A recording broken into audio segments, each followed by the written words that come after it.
Hey guys what's up, this is CA Piyush Goyal. कैसे हैं आप सभी? I hope you all are doing really fantastic.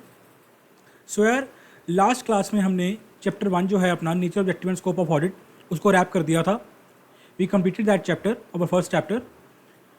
3 parts हैं total, part 1, part 2, part 3। I hope तुम लोगों ने वो तीनों के तीनों पार्ट्स देख लिए होंगे। आज की वीडियो में अपन लोग करेंगे क्वेश्चंस। जी हाँ, क्वेश्चन हमारे लेफ्ट थे, हमने अभी तक एक भी क्वेश्चन डिस्कस नहीं किया अपने फर्स्ट चैप्टर का। सो यार, आज की वीडियो में जितने भी आपके स्टडी मैट के क्वेश्चंस हैं अपन वो डिस्कस करेंगे, बहुत मज़े से करेंगे। इनफैक्ट बहुत मज़ा आएगा तुमको आज की वीडियो में भी, राइट।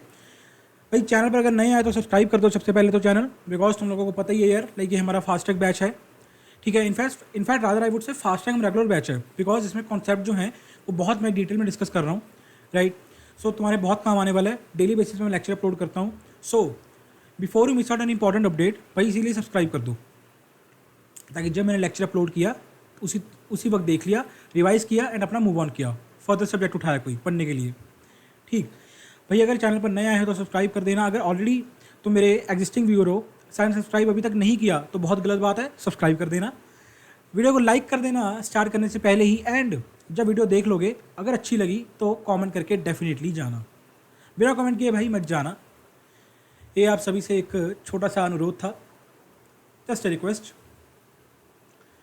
तो ठीक है यार, आई एम एज्यूमिंग तुम लोगों ने सब कुछ कर दिया होगा, लाइक भी कर दिया होगा, कमेंट भी कर दिया होगा, सब्सक्राइब तो डेफिनेटली कर दिया होगा। एंड भाई जिन भी तुम्हारे साथियों का attempt September 25, Jan 26 and onwards है, राइट, उन सभी अपने फ्रेंड्स के साथ इस प्लेलिस्ट को, इस चैनल का लिंक शेयर कर दो, ताकि यार वो भी अपनी जो प्रिपरेशन है उसको इफेक्टिव वे में अपना कर सकें, so that they can also utilise these lectures while studying the auditing and ethics.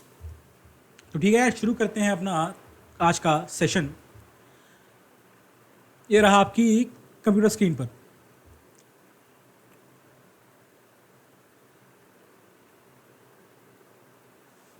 सो यार, टेस्ट एंड नॉलेज के क्वेश्चंस हैं, आइए वो देखते हैं। फर्स्ट ऑफ ऑल भाई आते हैं अपने एमसीक्यू बेस्ड क्वेश्चंस। आइए देखते हैं क्या कहता है हमारा पहला MCQ. Which of the following is not an advantage of audit. भाई क्या बात है, हम सभी ने पढ़े यार बेनिफिट्स ऑफ ऑडिट हमने देखे हैं, एडवांटेज कह लो बेनिफिट कह लो, मेरे भाई बात हुई है। देखते हैं भाई कौन सा एडवांटेज नहीं है, which is not an advantage. Option A, provides high quality information. भाई ये तो एडवांटेज ऑडिट का, हमने अच्छी तरह पढ़ा। Act as the moral check on employees, सबसे बड़ा एडवांटेज यही है भाई, इंप्लॉय के मन में आया कि मैं फ्रॉड करूंगा, मैं कुछ फ्रॉडी करूंगा, बट उसको तभी जब वो करने जा रहा था फ्रॉड, उसके मन में ऑडिटर आ गया, रहने दे भाई रहने दे, सीए आएगा, ऑडिटर आएगा, पकड़ के चला जाएगा। याद है ना कॉन्सेप्ट? बिल्कुल याद है सर। तो ये भी भाई गलत ऑप्शन है, because it's an advantage. C part, it enhances risk of management bias. ओहो, बायस का मतलब क्या है? पार्शियलिटी करना, राइट, पार्शियलिटी करना। सो भाई क्या ऑडिट जब हम करते हैं क्या मैनेजमेंट बायस का रिस्क बढ़ता है? Answer is no. भाई मैनेजमेंट बायस का रिस्क कहाँ बढ़ता है ऑडिट करने से? ये तो हमने कहीं भी नहीं पढ़ा। सो अल्टीमेटली भाई हमारी यही ऑप्शन क्या है, आंसर होगा कि that is which is not advantage of audit. C option है, because it is not advantage of audit. Audit कोई मैनेजमेंट बायस को प्रमोट नहीं करता। कैसा, लाइक बिल्कुल ही गलत ऑप्शन है ये। कहाँ मैनेजमेंट की पार्शियलिटी प्रमोट होती है ऑडिट करने से? फोर्थ ऑप्शन पढ़ लेते हैं, वैसे जरूरत नहीं है। It also save the interest of share holders, यही तो हमारा सबसे बड़ा ऑब्जेक्टिव है। रादर आई वुड से जो हमने इंट्रोडक्शन लेक्चर था मेरा, मैंने उसमें समझाया तो यही था भी, हम ऑडिट करते क्यों, वाई ऑडिट। याद आ रहा है कुछ? सत्यम स्कैंडल, फ्रॉडी, वाई ऑडिट, बिल्कुल सर। सो इसका आंसर हमारा होगा option C. I hope clear हो गया होगा, इजी क्वेश्चन था। क्वेश्चन 2 भी चलते हैं। विच of the following is not true about an insurance engagement. Okay sir, तुम लोगों को अच्छी तरह याद होगा लास्ट क्लास में मैंने क्या समझाया था तुम लोगों को, last to last class rather I would say assurance engagement के बारे में समझाया था, ठीक है। तो यार assurance engagement you already know कि उसके 3 एलिमेंट्स होते हैं, एश्योरेंस एंगेजमेंट के, एंड वो 3 टाइप्स की होती है। या तो ऑडिट कर लो, ऑडिट होता है 1 टाइप। सेकंड टाइप क्या होती है? बोलो, जहाँ बैठे हो भाई, अपने घर पे बैठे हो बोलो, तभी ये मेमोराइज होगा, तभी रिकॉल होगा, राइट। सेकंड टाइप क्या होती है अपनी? Limited assurance engagement. आया यार, रिव्यू करते हैं अपन। और थर्ड क्या था? बहुत डीप में समझाया था यार, बहुत डिटेल में समझाया था मैंने, प्रोस्पेक्टिव फाइनेंशियल इन्फॉर्मेशन का रिव्यू। आई होप याद आ गया होगा तुम लोगों को। आइए देखते हैं क्या है। Which of the following is not true about an insurance engagement, ठीक है। It relates to providing insurance about historical financial information only. लो, पहली ऑप्शन हमारी क्या है सर? गलत है, इट इज़ नॉट ट्रू। पहले ऑप्शन हमारी गलत है। यही हमारा बेसिकली आंसर होगा। क्वेश्चन क्या कह रहा है, विच इज़ नॉट ट्रू, कौन सा ऑप्शन सही नहीं है, ठीक है। और तुम देखो, it relates to providing assurance about historical financial information only. भाई मैंने अभी तो मेरी रिवाइज करवाया जस्ट फ्यू सेकंड्स अगो कि यार एश्योरेंस एंगेजमेंट के 3 टाइप्स होते हैं। एक तो हम क्या करते हैं, ऑडिट करते हैं। एक हम क्या करते हैं सर, लिमिटेड रिव्यू जो अपनी वो होती हैं। ये क्या हो गया,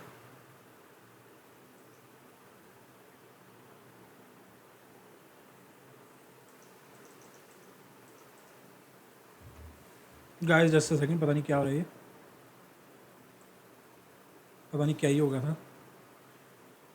sorry for the interruption guys. ठीक है यार, वो कह रहा है ये, भाई तुम लोगों को अच्छी तरह पता है कि यार हमारी 3 तरह के इंश्योरेंस एंगेजमेंट होती हैं। एक ऑडिट होता है, दूसरा क्या होता है अपना लिमिटेड इंश्योरेंस एंगेजमेंट, एंड तीसरा क्या होता है अपना third type prospective financial information. याद आ रहा है कुछ, बिल्कुल सही याद आ रहा है हमें। तो बस फिर भाई जब हम एश्योरेंस एंगेजमेंट में जो पर्सपेक्टिव है, जो फ्यूचर में होना है, जो प्रोजेक्शन हैं, जो फोरकास्ट हैं, जब हम उनकी भी एश्योरेंस दे रहे हैं, तो भाई हिस्टोरिकल फाइनेंशियल इन्फॉर्मेशन कहाँ से आ गई? बिकॉज ये लिख रहे only historical financial information. Answer is wrong. It includes historical information as well, but only नहीं है, बिकॉज पर्सपेक्टिव भी है। सो भाई इस वजह से due to this only word, ध्यान से समझो, due to this only word, ये ऑप्शन क्या होगा हमारा, इसका आंसर हो गया, because it is not true. I hope तुम लोगों को क्लियर हो गया होगा। बाकी 3 ऑप्शन भी पढ़ने की भी ज़रूरत नहीं है। If you want to read you can, but सही होगा। एक बार पढ़ा देता हूँ जो तसल्ली के लिए तुम्हारी। बी ऑप्शन क्या है, petition obtain subject appropriate evidence, बिल्कुल सही। भाई पटिशन क्या करता है, किस चीज़ के बेसिस पे भाई अपना डिसीजन देगा? ऑब्वियसली एविडेंस इकट्ठा करेगा, हमने यही पढ़े। तो ये भी ठीक ऑप्शन है, it is true. There is some information to examiner petition, भाई बिल्कुल सही। सम इन्फॉर्मेशन को हम क्या बोलते हैं technically, suitable criteria, sorry subject matter, suitable criteria नहीं बोलते, I take my words back. Subject matter याद आ रहा है, सब्जेक्ट मैटर। ये सम इन्फॉर्मेशन क्या होती है, अपनी सब्जेक्ट मैटर होती है, जिसको क्या करता है प्रैक्टिशनर एग्जामिन करता है। थर्ड, ये भी ठीक ऑप्शन थी। थर्ड ऑप्शन क्या है, written assurance report in appropriate form is issue practitioner, बिल्कुल सही। भाई जब तक तुम रिपोर्ट ही इशू नहीं करोगे अपनी एश्योरेंस की, तो एश्योरेंस का फ़ायदा क्या? मैं कह रहा हूँ, मैं श्योर करता हूँ ये ठप्पू ठीक है, it is true and fair, मैं श्योरेंस दे रहा हूँ। भाई कहाँ दे रहा है, वर्बली देगा क्या? Answer is no. एक रिटर्न रिपोर्ट तो भाई इशू करनी ही पड़ेगी ना यार। आज की डेट में भाई बंदे वर्बली कहाँ चलती है बातें। तुमने कुछ कह दिया, कल को तुम मुकर जाओ, तुम कहो मैंने तो कहा ही नहीं। स्टैंड कहाँ पे आज की डेट में बंदे का किसी का, राइट? सो रिटर्न रिपोर्ट तो सर मस्ट है। भाई ये 3 ऑप्शन तो ठीक थी, यानी कि अपनी पहली वाली ऑप्शन ही क्या थी, गलत थी। आइए चलते हैं थर्ड क्वेश्चन की तरफ। आई होप मज़ा आ रहा होगा। Which are the following is true about engagement standards. Okay, standards you very well know guys. Standards अपने बहुत अच्छे तरह से कवर किए थे एंगेजमेंट स्टैंडर्ड्स के रिगार्डिंग, राइट? काफ़ी तरह के होते हैं अपने, लाइक ऑडिटिंग स्टैंडर्ड्स हैं, रिव्यू एंगेजमेंट स्टैंडर्ड्स हैं, पर्सपेक्टिव के लिए अलग स्टैंडर्ड्स हैं, अदर सर्विसेज के लिए स्टैंडर्ड्स हैं।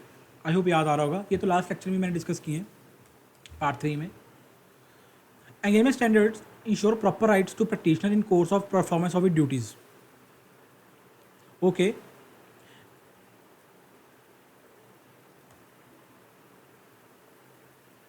भाई ये तो गलत है, पहली ऑप्शन तो हमारी, it is wrong. Engagement standards proper rights देते हैं क्या बंदे को, ऑडिटर को, प्रैक्टिशनर को? Answer is no. Sir standards, sir जो स्टैंडर्ड्स हैं वो कोई राइट नहीं देते ऑडिटर को। स्टैंडर्ड्स का पर्पस समझो, मैंने समझाया था ना तुम्हें वाई स्टैंडर्ड्स, कि स्टैंडर्ड्स क्यों बनते हैं, why standards last to last class में मैंने समझाया था बहुत डिटेल में। क्यों बनते हैं स्टैंडर्ड्स, कि भाई यूनिफॉर्मिटी आ सके। कल को ऐसा ना हो कि एक जो ऑडिटर है वो अलग प्रोसीजर्स लगा रहा है, दूसरा ऑडिटर अलग प्रोसीजर लगा रहा है, थर्ड अपने कुछ चली जा रहा है।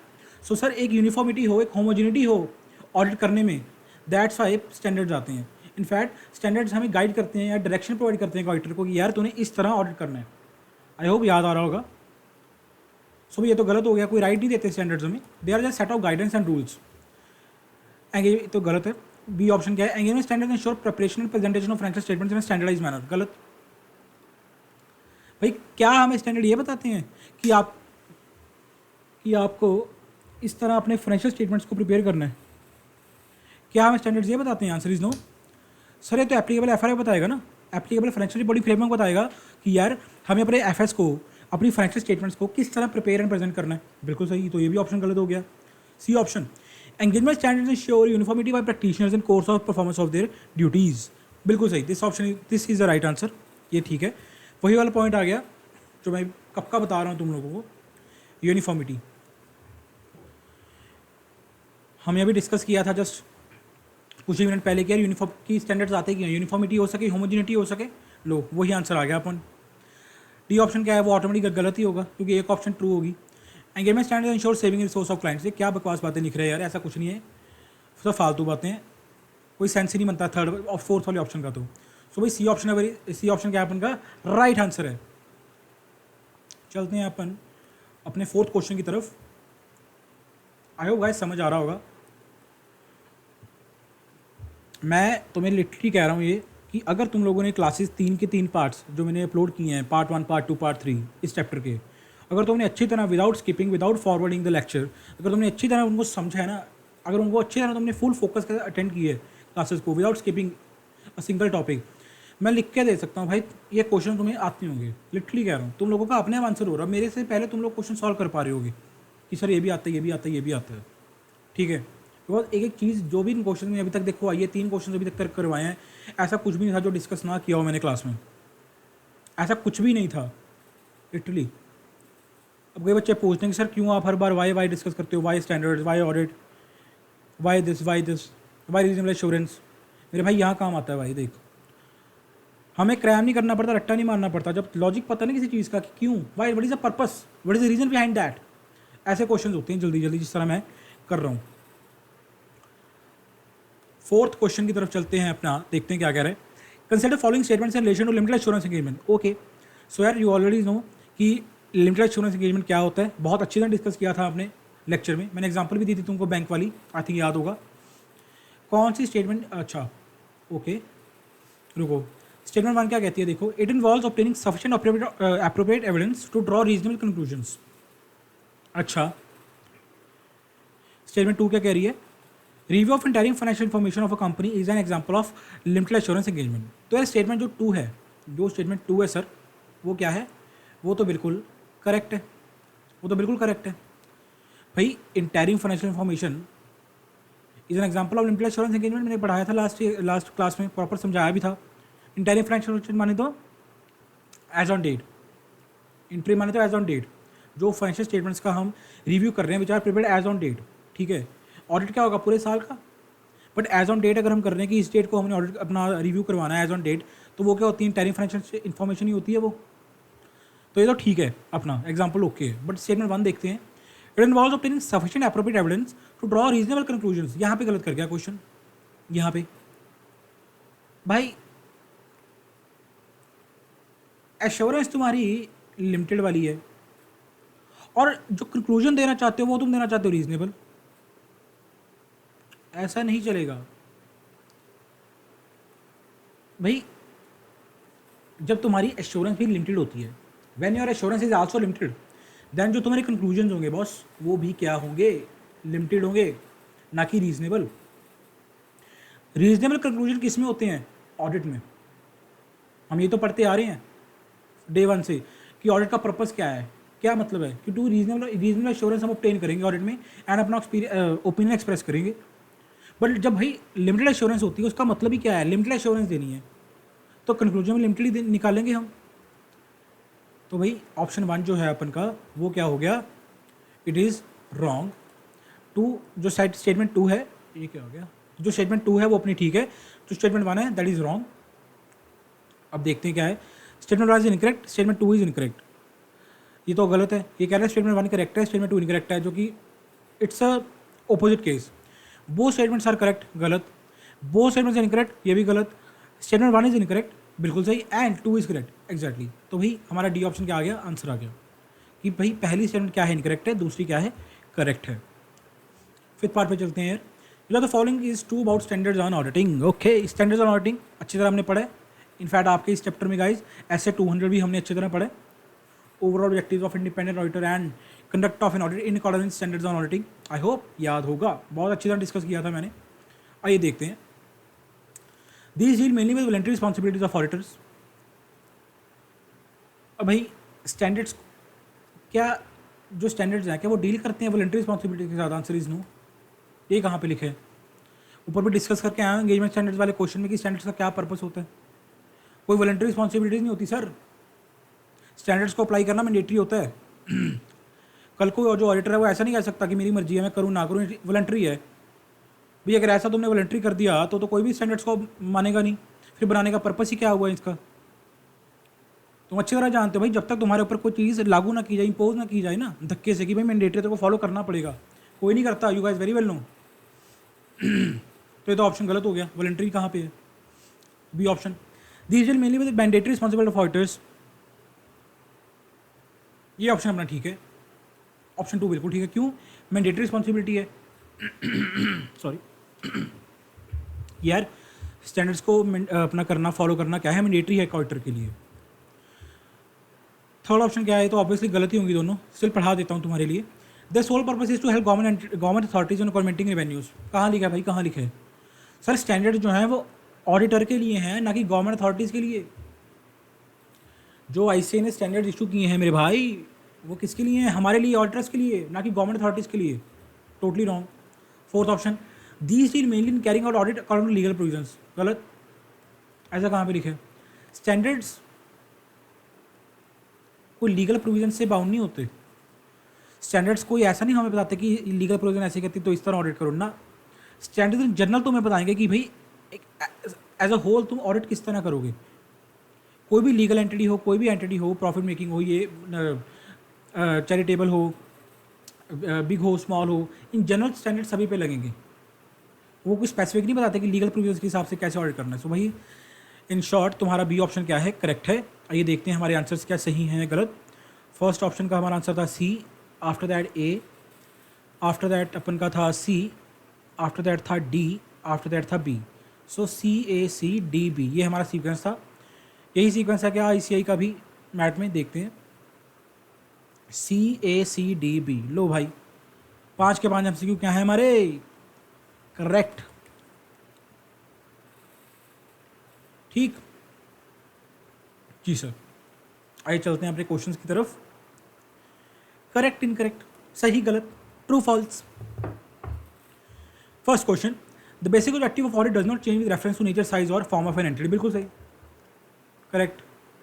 क्यों करेक्ट है ये भाई, बेसिक ऑब्जेक्टिव ऑडिट का क्या होता है, क्या होता है एक ऑब्जेक्टिव ऑडिट का ऑब्जेक्टिव, कि सर ओपिनियन को एक्सप्रेस करना है, कि हम क्या करेंगे, फाइनेंशियल इन्फॉर्मेशन को एक एंटिटी की क्या करेंगे, एग्जामिन करेंगे, एंड उसके बाद क्या करेंगे, what we will do, we will express an opinion on FS। Basic objective तो यही होता है भाई, कि तू एग्जामिन करेगा FS को अच्छी तरह से एक एंटिटी के, एंड क्या करेगा, एग्जामिन करके अपने पास थोड़ी रखेगा, क्या करेगा भाई, तू एक ओपिनियन देगा, you will express an opinion कि भाई मेरे हिसाब से ट्रू एंड फेयर व्यू है, सब कुछ सही है या नहीं है। आई थिंक याद आ रहा होगा, बिल्कुल याद आ रहा है सर, बिल्कुल याद आ रहा है। सो ये तो करेक्ट है। ऑप्शन 2 देखते हैं, the purpose of an audit is to enhance the degree of confidence of intended user financial statements, बिल्कुल सही, ये भी करेक्ट है, ये भी करेक्ट है। पर्पस क्या ऑडिट का, वाई ऑडिट, अब काम आ रहा होगा मेरे वाई वाला लेक्चर, जहाँ मैंने चीख के तुम लोगों को बताया कि वाई ऑडिट क्यों करते हैं हम ऑडिट, ताकि भाई जो इंटेंडेड यूजर्स हैं, इंटेंडेड यूजर्स माने तो शेयर होल्डर्स हो गए, इन्वेस्टर्स हो गए, गवर्नमेंट होगी, इंप्लॉइज हो गए, बैंकर्स हो गए, फंड प्रोवाइडर्स हो गए, ताकि उनका कॉन्फिडेंस बढ़ सके, डिग्री ऑफ कॉन्फिडेंस उनकी एनहांस हो सके, कि भाई जो फाइनेंशियल स्टेटमेंट में पिक्चर दिख रही है कंपनी की, अगर FS कह रही है कि कंपनी की टर्नओवर ईयर ऑन ईयर बहुत बढ़ती जा रही है, इंक्रीजिंग ऑर्डर में है, तो क्या वो जेन्युइनली है।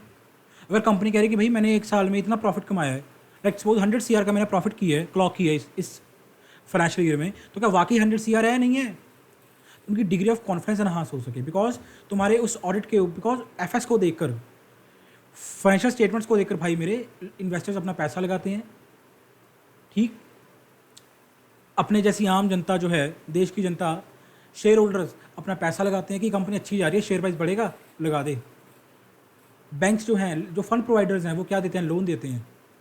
यही तो हमारा मेन ऑब्जेक्टिव है। तो ये भी क्या है हमारी, ये बहुत करेक्ट है अभी तक। तो लास्ट देखते हैं, the auditor is not expected to and can not reduce audit risk to zero, okay, and can not therefore obtain absolute assurance that the FS are free from daily misstatement due to fraud और error. Audit risk जो word है ना, ये तुम्हारा audit risk, इसको मैं बहुत detail में डिस्कस करूंगा जो अपना चैप्टर है ना रिस्क असेसमेंट वाला, उसमें बहुत डिटेल में डिस्कस करेंगे इसको, अभी डिस्कस नहीं करेंगे बिकॉज ये वहीं पे ठीक रहेगा। ऑडिट रिस्क वाला जो अपना पॉइंट है कि क्या होता है ऑडिट रिस्क, ठीक है। बट चलो तुम इतना मेरी बात सुनो, अब क्वेश्चन करने के लिए तो मैं बता रहा हूँ क्या है कि भाई तुम खुद सोचो। The audit is not expected to and cannot reduce the risk to zero and cannot therefore obtain absolute assurance that the FS are free from material statement due to fraud error. ये भी correct ही तो है, ये भी correct है। कैसे correct है भाई? क्या हम एब्सोल्यूट एश्योरेंस लेते हैं क्या ऑडिट में? Answer is no. सर आप तो हमें ये पढ़ा है कि रीजनेबल एश्योरेंस मिलती है ऑडिट में। हम कभी भी एब्सोल्यूट एश्योरेंस नहीं देते क्लाइंट को, we always give our reasonable assurance. बिल्कुल सही, मैंने यही पढ़ा है, बिल्कुल सही पढ़ा है तुम लोगों ने भी। भाई हम एब्सोल्यूट एश्योरेंस नहीं देते, क्यों नहीं दे सकते? मैंने ये भी रीजन बताया था, why absolute assurance, sorry why reasonable assurance and not absolute assurance, due to inherent limitations of audit. ये देखो, कहीं तुम लोग सोचो कि सर ने तो पढ़ाया ही नहीं हमें, सब पढ़ाया है, सब पढ़ाया है। ये देखो मैं लिखा भी था मैंने, ये देखो why reasonable assurance and not absolute as there are inherent limitations of audit, सब समझाया बहुत डिटेल में, बहुत डिटेल में। आई थिंक याद आ रहा होगा। सो यार भाई जाहिर सी बात है ये भी करेक्ट ऑप्शन है बिकॉज हम एब्सोल्यूट एश्योरेंस नहीं देते sir. An auditor is not expected to obtain absolute assurance because he is only expected to obtain reasonable assurance. ठीक है, ये भी ठीक है, तीनों ऑप्शन भाई हमारी करेक्ट हैं। एंड रही बात इस पॉइंट की, ऑडिट रिस्क वाले पॉइंट की, कि क्या होता है इसमें, इसका मतलब क्या है, थोड़ी देर होल्ड कर लो। अपना जो अपना चैप्टर आएगा रिस्क असेसमेंट इंटरनल कंट्रोल वाला, मैं बहुत डिटेल में डिस्कस करूँगा ऑडिट रिस्क को, बहुत डिटेल में डिस्कस करेंगे। ठीक है, देखिए क्या आंसर है भाई, तीनों करेक्ट हैं, तीनों करेक्ट हैं। आई होप क्लियर हो गया होगा। ठीक, चलते हैं अपने थ्योरेटिकल क्वेश्चंस की तरफ यार। आइए देखते हैं क्या कह रहे हैं थ्योरेटिकल क्वेश्चंस। फर्स्ट क्वेश्चन क्या है, choosing an appropriate accounting policy in relation to accounting issues is responsibility of management. Okay, do you agree discuss duty of auditor if any relation to accounting policies? Yes we agree. क्यों sir, क्यों हम agree करते हैं? तुम्हें अगर याद हो तुम्हारे नोट्स में तुम्हें एक चीज़ पढ़ाई थी, ये वाली, दिस वन, इस नोट को देखो ध्यान से, ये वाला क्या लिखा हुआ है, preparation and presentation of financial statements of an entity is responsibility of management of an entity. The auditor will only audit and express opinion thereon. क्या मतलब है इसका? कि सर जो फाइनेंशियल स्टेटमेंट्स हैं उसको प्रिपेयर करने की, उसको ड्राफ्ट करने की जो रिस्पॉन्सिबिलिटी है वो मेरी नहीं है, वो मेरी नहीं है। मैं ऑडिटर हूँ, मैं ऑडिट करूँगा। भाई जो रिस्पॉन्सिबिलिटी है ड्राफ्ट करने की फाइनेंशियल स्टेटमेंट्स को, प्रिपेयर करने की एफएस को, वो किसकी है? मैनेजमेंट की। It is the responsibility of management of the entity. जो कंपनी का डिपार्टमेंट है, फाइनेंस डिपार्टमेंट है, उसकी रिस्पॉन्सिबिलिटी है कि वो हमें प्रिपेयर करके देगा। अब उन्हें ऑडिट करेगा अकेला, we will only audit and our express our opinion thereon. यही मैंने पढ़ाया था तुम लोगों को, बिल्कुल सर। अब आओ क्वेश्चन के ऊपर। क्वेश्चन तुम्हें यही तो पूछना है कि choosing of appropriate accounting policies in relation to accounting issues is responsibility of management. अब भाई जाहिर सी बात है, जब प्रेपरेशन की रिस्पॉन्सिबिलिटी मैनेजमेंट की है अकाउंटिंग को, जो पूरी पूरी अकाउंटिंग करनी है, ठीक है, वो पूरी पूरी रिस्पॉन्सिबिलिटी किसकी है? मैनेजमेंट की। ये मैंने अभी तुम्हें दोबारा रिवाइज करवाया नोट से, राइट। अभी अकाउंटिंग में ही तो अकाउंटिंग पॉलिसीज आती हैं, वो तो भी रिस्पॉन्सिबिलिटी किसकी है? मैनेजमेंट की रिस्पॉन्सिबिलिटी तो है। समझ लो इस चीज़ को। तो भाई ये जो है अपना, ये मैनेजमेंट की रिस्पॉन्सिबिलिटी, एस वी अग्री। अब ऑडिटर क्या करेगा? ड्यूटी ऑफ ऑडिटर क्या है? समझ लो इस चीज़ को, पहले तो इस चीज़ को समझो कि यार जो फाइनेंशियल स्टेटमेंट्स को प्रिपेयर करने की रिस्पॉन्सिबिलिटी ही मैनेजमेंट की है, एंड अकाउंटिंग पॉलिसीज तो भी भाई प्रिपेयर करने के लिए काम आती हैं फाइनेंशियल स्टेटमेंट्स को। डेप्रिसिएशन का मेथड एसएलएम है, डब्ल्यूडीवी है, कौन डिसाइड करेगा? मैं थोड़ी करूँगा डिसाइड, मैनेजमेंट करेगी भाई, मैनेजमेंट करेगी। उनकी कंपनी है, वो देखें कि कौन सा मेथड उनको अप्रोप्रिएट लग रहा है, एसएलएम लग रहा है, डब्ल्यूडीवी लग रहा है, क्या लग रहा है, वो देखें। Method for valuation of closing stock, फिर क्लोजिंग स्टॉक को कैसे वैल्यू करना है सर? वो देखे, वेटेड एवरेज लगाना है, फीफो लगाना है, लीफो लगाना है, वही कौन सा मेथड लगाना है वो देखो, तुम लोग देखो। समझ आ रहा है? आई होप समझ आ रहा होगा। अब सर हमारी क्या रिस्पॉन्सिबिलिटी है, ड्यूटी ऑफ ऑडिटर क्या है, क्या ड्यूटी है सर हमारी ऑडिटर की? भाई हमारी रिस्पॉन्सिबिलिटी सिर्फ इतनी है यार कि हम ये चेक करें कि भाई जो मैनेजमेंट ने एक अकाउंटिंग पॉलिसी को डिसाइड कर लिया कि लेट्स सपोज हम क्लोजिंग स्टॉक है भाई, जो क्लोजिंग स्टॉक है यार उसको हम क्या करेंगे, let's suppose we are valuing it at FIFO, हम फीफो मेथड के हिसाब से क्लोजिंग स्टॉक की अपनी वैल्यूएशन करेंगे, मेथड ऑफ वैल्यूएशन, राइट। तो ऐसा नहीं होना चाहिए कि यार जो मैनेजमेंट है वो फीफो लगा रही है, उसने क्या किया 2 महीने फीफो लगा लिया, तीसरे महीने कह रही है हम लीफो लगाएंगे, 1 महीना लीफो लगाया फिर कह रहे हैं वेट एवरेज लगाएंगे, 1 साल वो लगाया, अगले साल कहते हैं कि नहीं नहीं जी हम तो फिर से फीफो लगाएंगे। भाई ऐसा नहीं होना चाहिए। बट वी विल चेक कि भाई कंसिस्टेंसी है या नहीं है। ऐसा ना हो कि जो काउंटिंग पॉलिसी मैनेजमेंट अप्लाई कर रही है यार वो कंसिस्टेंट ही नहीं है। ऐसा नहीं कर सकते तुम, तुम्हारे घर का वो नहीं है भाई कि जब मन चाहा फीफो लगा लिया, जब मन चाहा लीफो लगा लिया। क्रक्स क्या है इन द एंड, जब मन चाहा तुमने अकाउंटिंग पॉलिसी ही बदल डाली, ऐसा नहीं हो सकता। वी विल चेक कंसिस्टेंसी यार, क्या year on year consistently accounting policy जो ऑप्ट की थी मैनेजमेंट ने ओरिजिनली, क्या वो अप्लाई हो रही है या फिर नहीं हो रही। आई होप तुम लोगों को समझ आया होगा ये क्वेश्चन। ठीक, एक बार आंसर तुम्हें गो थ्रू करवा देता हूँ तुम्हारे मैट का क्या लिखा है ICAI ने। Choosing of appropriate accounting policy responsibility management, बिल्कुल सही, मैंने तुम्हें रीजन बता दिया क्यों। The role of auditor lies in evaluating selection and consistent application of accounting policies by management, refer to scope of audit what it includes। बात वही है घूम फिर के भाई आ गई किसके ऊपर sir, consistency, consistent application, selection, कि क्या जो मैनेजमेंट है वो कंसिस्टेंटली अप्लाई कर रही है या नहीं कर रही। आई होप तुम लोगों को क्लियर हो गया होगा, तुम्हें आंसर भी मैंने दिखा दिया स्टडी मैट का। ठीक, चलते हैं नेक्स्ट क्वेश्चन की तरफ।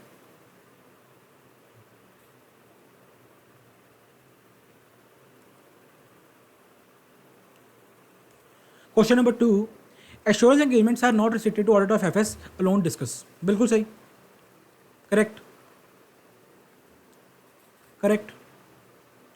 ऊपर जब मैं वो करवा रहा था, मैं मल्टीपल चॉइस क्वेश्चंस करवा रहा था, तो वो भी मैंने दोबारा तुम्हें डिस्कस करवाया, रिवाइज करवाया एश्योरेंस एंगेजमेंट का टॉपिक, ठीक है, और नोट्स से भी दोबारा रिवाइज करवा देता हूँ।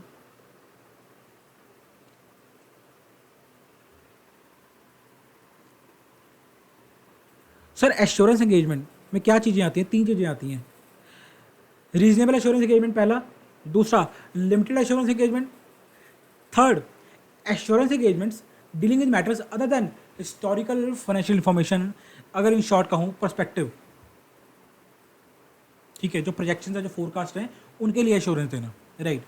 अब भाई क्वेश्चन तुम्हें क्या कह रहा है, क्वेश्चन तुम्हें कह रहा है कि भाई जो एश्योरेंस एंगेजमेंट्स होती है ना, जो होती है ना एश्योरेंस एंगेजमेंट्स, वो सिर्फ रिस्ट्रिक्टेड होती हैं किस कहाँ तक वो रिस्ट्रिक्टेड होती हैं, ऑडिट ऑफ FS तक, अकेली ऑडिट ऑफ FS, ये अलोन, ये देखो वर्ड लिखा हुआ है अलोन, ऊपर जैसे MCQ में लिखा हुआ था ओनली वर्ड, दैट्स वो गलत हुआ था ऑप्शन, यहाँ पे क्या लिखा हुआ है अलोन, भाई दिस इज़ रॉन्ग, यहाँ पे करेक्ट लिख दिया, ये गलत है, करेक्ट नहीं आएगा यहाँ पे, मैं बोल सही गया लिख गलत गया, सॉरी गाइस, माफ़ी का चाहता हूँ उसके लिए, मैं बोल सही गया लिख गलत गया, that is incorrect, it is correct.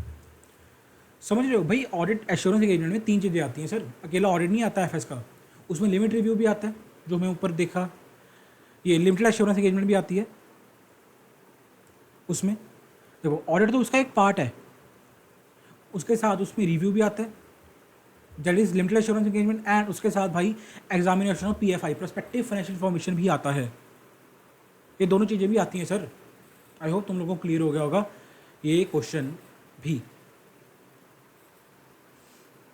Right.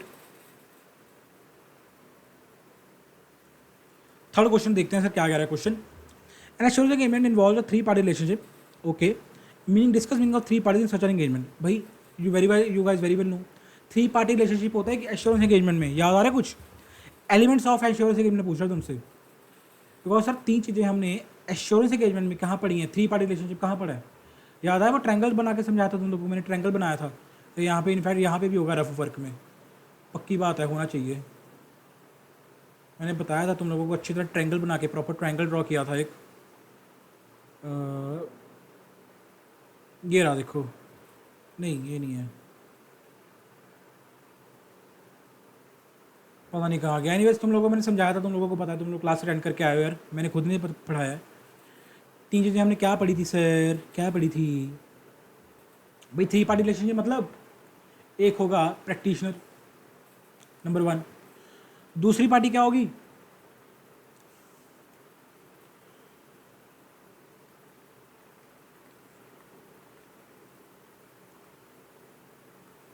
Intended users, third party क्या होगी,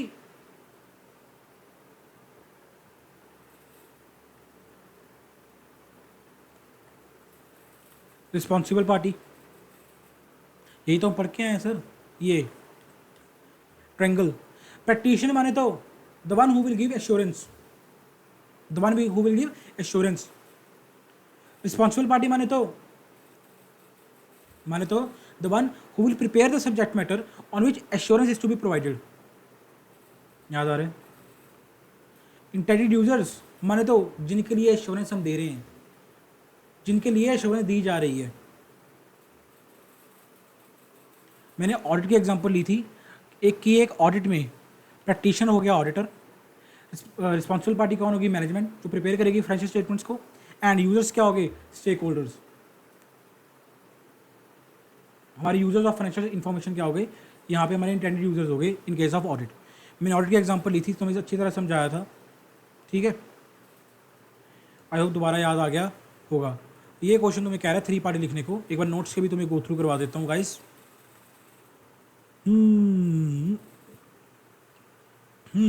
ये लो सर, ये लीजिए आप, ये तीन पार्टीज हैं, ये तीन पार्टी लिखने को कह रहा है तुम लोगों को।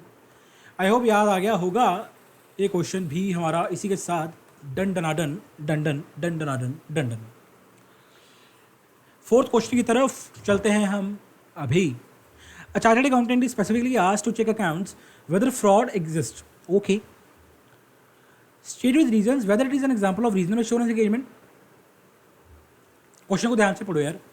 सीए साहब को कहा जा रहा है chartered accountant is specifically asked to check accounts whether fraud exist. भाई एक सीए को पॉइंट इसलिए किया जा रहा है, उसको कहा उसको specifically, focus on the word specifically, उसको सिर्फ यही कहा जा रहा है कि भाई सीए साहब चेक करके बता दो, आप अकाउंट को चेक करके बता दो कि क्या वेदर फ्रॉड एग्जिस्ट, कि क्या फ्रॉड एग्जिस्ट करता है या नहीं। आप प्लीज़ अकाउंट्स को चेक करो एंड आपको सिर्फ ये बताना है कि क्या फ्रॉड एग्जिस्ट करता है या नहीं करता। क्वेश्चन आगे से पूछ रहा है कि क्या ये रीजनेबल एश्योरेंस के एग्जाम्पल है। Answer is no. नो भाई याद करो, ऑडिट वर्सेज इन्वेस्टिगेशन। भाई रीजनेबल एश्योरेंस कहाँ मिलती है, कहाँ हम देंगे reasonable assurance, in case of audit. भाई ऑडिट का केस में ही तो हम रीजनेबल एश्योरेंस देते हैं। आई होप क्लियर होगा। 3 क्लासेस से पिछले यही कुछ पढ़ा रहा हूँ, प्लीज़ ऐसा मत कहना कि सर हमें ये नहीं क्लियर हुआ, ठीक। भाई जहाँ एंड ऑडिट क्या होता है, मैंने तुम्हें जब ये टॉपिक करवाया था अपना इन्वेस्टिगेशन के साथ कंपैरिजन करवाया था तो मैं क्या बताया था कि ऑडिट का एरिया क्या होता है, ब्रॉडर होता है, it is broader in nature.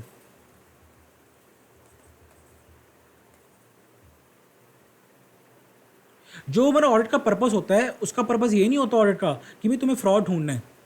Audit का पर्पस ये नहीं होता, मैंने अच्छी तरह सब कुछ पढ़ाया हुआ है, दोबारा रिवाइज करवा रहा हूँ कि ऑडिट का पर्पस ये नहीं होता कि यार तुमने फ्रॉड को ढूंढना है। नहीं, हम जब ऑडिट करते हैं ना तो हमारा ये इंटेंट नहीं होता कि यार फ्रॉड मिलेगा ही मिलेगा तो ढूंढ ढूंढ मेरे भाई ढूंढ ना, तो ये इंटेंशन नहीं होती ऑडिट की। ऑडिट का पर्पस क्या होता है, to express an opinion, to check तब कि जो फाइनेंशियल स्टेटमेंट्स प्रिपेयर किए गए हैं that whether they are free from material statements due to fraud और एरर, कि क्या भाई उनमें कोई मटीरियल स्टेटमेंट तो नहीं है, चाहे फ्रॉड की वजह से चाहे एरर की वजह से। ये हमने चेक करके अपना ओपिनियन एक्सप्रेस करना होता है, ठीक। ऑडिट का पर्पस ये नहीं होता कि मैं फ्रॉड को ढूंढना है, बट जहाँ हमारा पर्पस ही फ्रॉड को ढूंढना है, जहाँ हमें इंस्ट्रक्शन ये दी गई हैं हमारे क्लाइंट की तरफ से कि भाई सीए साहब आपको पॉइंट इसलिए कर रहे हैं स्पेसिफिकली आस्क्ड कि भाई आपको चेक करके बताना कि फ्रॉड एग्जिस्ट करता है नहीं करता, तो भाई वो ऑडिट नहीं होता, it is known as investigation. तो भाई वो ऑडिट का रूप नहीं लेती, वो ऑडिट का जो वो चीज़ होती है ना वो इन्वेस्टिगेशन का रूप ले लेती है। अगर हमारे एरिया को लिमिट कर दिया जाए इन्वेस्टिगेशन में, भाई हमें पक्का पता होता है कि हमें बेसिकली हमारा एरिया लिमिट कर दिया गया, हमारा एरिया लिमिटेड होता है, हमें शक है कि भाई फ्रॉड होगा, हमें शक लग रहा है कि फ्रॉड है, that's why we are conducting an investigation, कि देखने के लिए कि क्या हमारा शक वाकई सही है या हम गलत हैं। तो भाई जो रीजनल एश्योरेंस है, जो हमारा क्वेश्चन, अगर मैं अपने क्वेश्चन पे आऊँ तो यार जो हमारा क्वेश्चन है कि ये जो है अपना, this is not an example of regional assurance agreement. Regional assurance agreement की क्या एग्जाम्पल होगी? ऑडिट। बट ये जो एग्जाम्पल दी गई है क्वेश्चन में कि to check whether fraud exist, बहुत नैरो अप्रोच है कि भाई चेक करके बता कि फ्रॉड है या नहीं, बस तुझे इतनी चेक करना है। तुझे कोई ये नहीं देखना कि ट्रू एंड फेयर व्यू है, तुझे ये नहीं देखना कि मटेरियल मिसस्टेटमेंट एग्जिस्ट करती है नहीं करती, नो। बस ये आपको इतना चेक करके बताना है, हे सी, आपको इतना चेक करके बताना है कि यार वेदर फ्रॉड एग्जिस्ट और नॉट। सिंपली मीन्स कि यार this is an example of investigation and not fraud. I hope clear हो गया होगा तुम लोगों को ये क्वेश्चन भी। फिफ्थ पार्ट पे चलते हैं, फिफ्थ क्वेश्चन की तरफ चलते हैं। An audit does not provide absolute assurance, discuss how nature of audit procedures itself is one of the reasons due to which audit cannot provide absolute assurance। लो भाई, हम अच्छी तरह जानते हैं कि सर जो ऑडिट होता है, it provides reasonable assurance, it doesn't provide absolute assurance. क्यों? Why reasonable assurance? वाई? क्यों? Discuss how nature of audit procedures itself is one of the reasons due to which audit cannot provide absolute assurance। कुल मिला के भाई तुमसे क्या पूछ रहा है वो क्वेश्चन में, इनडायरेक्टली वो तुमसे क्या कहना चाह रहा है कि क्या लिखो, क्या पूछ रहा हूँ मैं, इनहेरेंट लिमिटेशंस ऑफ ऑडिट। मैंने तभी स्टार्टिंग में अपना, जब मैंने क्लास भी ये करवाई थी, डिस्कस करवाया था ये पॉइंट रीजनेबल एश्योरेंस का और एब्सोल्यूट एश्योरेंस का, मैंने तभी यही बताया था। Why reasonable assurance? Why? Because sir there are inherent limitations of audit, there are inherent limitations of audit, जिसकी वजह से हम एब्सोल्यूट एश्योरेंस चाह के भी नहीं दे सकते। हमारे मन में हो ना, हमारे मन में है कि सर हमने 100% देना है, हमने कंप्लीट एश्योरेंस देनी है कि सब कुछ ठीक है। मेरे बॉस तू चाह के भी नहीं दे सकता। Why? Nature of audit procedures. याद आ रहा है कुछ कि सर 100% टेस्टिंग तो हम कभी करते ही नहीं है। We always select a sample, we always select a sample. ये देखो ये डायग्राम मैंने समझाई थी कि भाई इतनी सारी पॉपुलेशन है, बट हम तो भाई ये 3 सैंपल चेक कर रहे हैं, उसके बेसिस पे हम क्या दे देंगे? डिसीजन दे देंगे। Because it is not practically feasible and possible कि हम 100% चेकिंग कर लें। First point, right. उसके बाद मैं इन्फॉर्मेशन मांगी जा रहा हूँ मैनेजमेंट से कि सर प्लीज़ रिपोर्ट दे दो, सर पेरोल की रिपोर्ट मांगी थी सर आपसे, सर इट्स ऑलरेडी लाइक एक वीक हो चुका सर, आपसे मांगी थी सर प्लीज़ रिपोर्ट दे दो। हाँ दे रहे हैं, बस वो लड़का आ रहा है सर, आज देता है आपको निकाल के, वो ऐसा ना सर लीव पे था वो, सर वो पीटीओ पे गया हुआ था सर। हम मांगते रह रहे हैं, बाकी भाई हम पागलों की तरह मांगी जा रहे हैं मैनेजमेंट से इन्फॉर्मेशन कि सर हमें रिपोर्ट दे दो, हमें ऑडिट करना है, हमें ये फाइल दे दो, हमें ये डेटा दे दो ना। कि ये वो दूसरा पॉइंट अपना ऑडिटर एक्सेस टू इन्फॉर्मेशन, ठीक है। उसके बाद जितना मर्जी तुम दम लगा लो, अगर मैनेजमेंट ही फ्रॉडी निकली कि तुम्हारे सामने तो अच्छी अच्छी बन रही हैं बट पीछे कुछ और ही चल रहा है, तो तुम क्या ही कर लोगे? जब डेटा देने वाला ही, जब तुम्हारा जो मैनेजमेंट है जिसने प्रिपेयर किया, जब वही फ्रॉडलेंट है, तो तुम क्या ही कर लोगे भाई? जितना मर्जी प्रोसीजर लगा लो, ठीक है। ऑब्वियसली रिलेटेड पार्टी ट्रांजैक्शंस, तुम लोगों को अच्छी तरह पता है कि भाई जब रिलेटेड पार्टी हैं तो ये दो भाई, दोनों तो भाई। याद करो मेरा फर्स्ट लेक्चर, याद करो मेरा फर्स्ट लेक्चर, लड्डू और उसके बड़े भाई का, लड्डू एंड चंदल ब्रदर्स वाली एग्जांपल। फर्स्ट लेक्चर का भी वो जो मैंने समझाया था तुम लोगों को, इंडिपेंडेंट एग्जामिनेशन वाला पॉइंट। लड्डू तो गलत वो वही कर देगा, रिलेटेड पार्टी है भाई उसकी, याद करो। वो दोनों भाई मिलकर तो कुछ भी कर लेंगे क्योंकि रिलेटेड पार्टी है, ठीक है। एंड इन द एंड भाई नॉट इन्वेस्टिगेशन, तुम सीआईडी नहीं हो, you are not CID, you are auditor.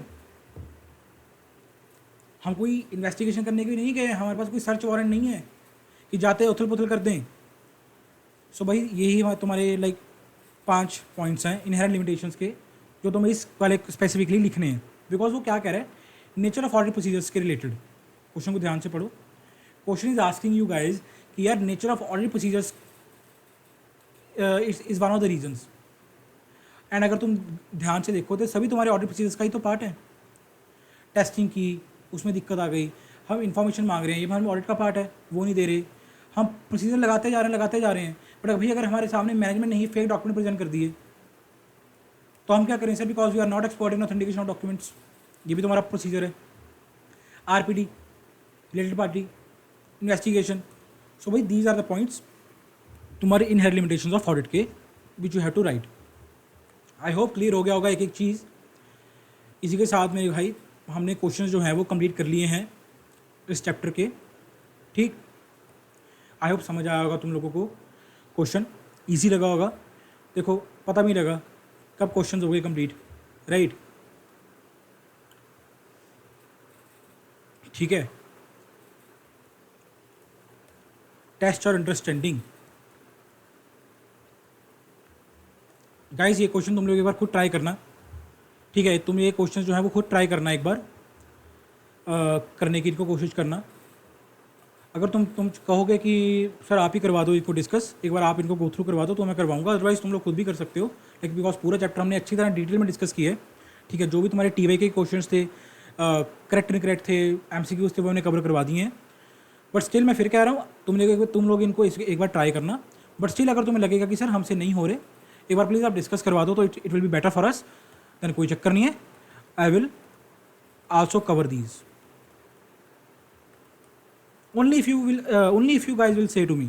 अगर तुम लोग कहोगे कि यार प्लीज़ सर इनको कवर करवा दो कि हमें थोड़ी प्रॉब्लम आ रही है, then only I will cover, otherwise तुम लोग इनको खुद भी गो थ्रू कर सकते हो यार, ठीक है। सारा का सारा चैप्टर मैंने डिस्कस करवा दिया, बाकी क्वेश्चन भी करवा दिए, ठीक। अगर कोई डाउट होगा बता देना कमेंट सेक्शन में, कोई इशू नहीं है, अपन ये भी कर लेंगे। आई होप गाइज मज़ा आया होगा, चैप्टर समझ आया होगा। अगर तुम खुद ध्यान से भी देखो ना यार, तुम्हारे सामने मैंने इतने क्वेश्चंस किए हैं, 5 क्वेश्चंस ये थे, करेक्ट इनकरेक्ट था, एमसीक्यूज थे, ठीक है। खुद बताओ मेरे को यार, अगर तुमने अच्छी तरह क्लास लगाई होगी ना, पार्ट 1 पार्ट 2 पार्ट 3 तीनों पार्ट्स अच्छी तरह तुमने देखे हैं, तो यार एक सिंगल क्वेश्चन भी ऐसा नहीं था, एक सिंगल क्वेश्चन, एक सिंगल वर्ड भी इनफैक्ट ऐसा नहीं था जिसका मतलब तुम्हें ना समझ आ रहा हो। चाहे वो एब्सोल्यूट एश्योरेंस का पॉइंट हो, चाहे वो अपना एश्योरेंस एंगेजमेंट का पॉइंट हो, ठीक है, चाहे वो अपना इनहेरेंट लिमिटेशंस ऑफ ऑडिट हो, चाहे वो बेनिफिट्स ऑफ ऑडिट हो, चाहे वो जनरल डेफिनेशन ऑफ ऑडिट की ऐसे 200 हो, कुछ भी हो, इतने क्वेश्चन हमने किए हैं। बट गाइस अगर तुमने अच्छी तरह क्लासेस लगाई हैं ना, तो तुमको एक एक क्वेश्चन सॉल्व हो रहा होगा तुमसे, ठीक। And like I really hope कि तुम टेस्ट और अंडरस्टैंडिंग के क्वेश्चन क्या कर लोगे, वो खुद कर लोगे। स्टिल अगर किसी को डाउट है, अगर तुमको लग रहा है कि प्लीज़ आप करवा दो एक बार, हमसे नहीं हो रहा या हमें प्रॉब्लम आ रही है, मेरे को कमेंट सेक्शन में क्या करोगे यार, कमेंट करोगे कि आप एक बार कवर करवा दो, हमें थोड़ा रेजिस्टेंस हो जाएगी, हेल्प हो जाएगी, मैं कवर करवा दूंगा इनको भी, कोई चक्कर नहीं है, ठीक है। इनफैक्ट आने वाली जो वीडियोज़ होंगी फिर मैं उनमें भी कवर पहले ही करवा दिया करूँगा, अगर हमें डाउट होगा। गाइस इसी के साथ लेता हूँ आपसे विदा for the time being. Like नहीं किया तो लाइक कर देना, कमेंट नहीं किया तो कमेंट करके जाना कि कैसा लगा, मज़ा आया नहीं आया, समझ आया नहीं आया, कुछ तो लिख के जाओ। सब्सक्राइब नहीं किया तो बहुत गलत बात है, सब्सक्राइब तो डेफिनेटली करके जाना, बेल आइकन को हिट भी टन टन करके जाना। एंड जो तुम्हारे फ्रेंड्स हैं, भाई हैं, बंधु हैं, तुम्हारे दोस्त हैं, मित्र हैं, उन सभी के साथ गाइज इस प्लेलिस्ट को, इस चैनल को शेयर कर दो, so that guys they can also utilise these videos to make the preparation effective and efficient. सबका साथ सबका विकास, ठीक है गाइस, मिलते हैं नेक्स्ट वीडियो में। तब तक के लिए #study with CA Piyush, #learn with CA Piyush, #study with logic। Bye bye.